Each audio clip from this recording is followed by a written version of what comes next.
খাগড়াছড়িতে covered van ও ইটবাহী ট্রাক্টরে সংঘর্ষে আগুন, আহত ৪। ২ ঘণ্টা যান চলাচল বন্ধ।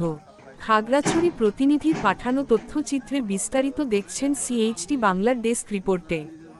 খাগড়াছড়ি ঢাকা মহাসড়কের আলুটিলা এলাকায় কাভার্ড ভ্যান ও ইটবাহী ট্রাক্টরের মুখোমুখি সংঘর্ষে বড় ধরনের দুর্ঘটনা ঘটেছে। এতে সুন্দরবন কুরিয়ার সার্ভিসের কাভার্ড ভ্যানে আগুন ধরে যায় এবং ঘটনাস্থলে গাড়িটি সম্পূর্ণভাবে পুড়ে যায়। এই ঘটনায় ট্রাক্টরে ৪ শ্রমিক আহত হয়েছেন। শনিবার সকাল ৭টার দিকে দুর্ঘটনাটি ঘটে।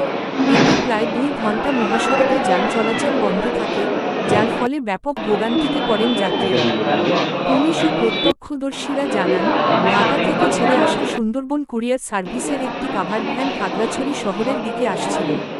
পথিমধ্যে আলুটিলা এলাকায় বিপরীতমুখী একটি ইটবাহী ট্রাক্টরের সঙ্গে মুখোমুখি সংঘর্ষ হয়। সংঘর্ষের তীব্রতায় কাভার্ড ভ্যানে আগুন ধরে যায় এবং ট্রাক্টরটি উল্টে পড়ে। দুর্ঘটনার খবর পেয়ে ফায়ার সার্ভিস কর্মীরা দ্রুত ঘটনাস্থলে পৌঁছে আগুন নিয়ন্ত্রণে আনেন এবং আহতদের উদ্ধার করে খাগড়াছড়ি জেলা সদর হাসপাতালে ভর্তি করেন। আহত ৪ জন হলেন মো. রহিম, মো. শাহিন, মো. রমজান আলী এবং প্রয়ঙ্গ মার্মা।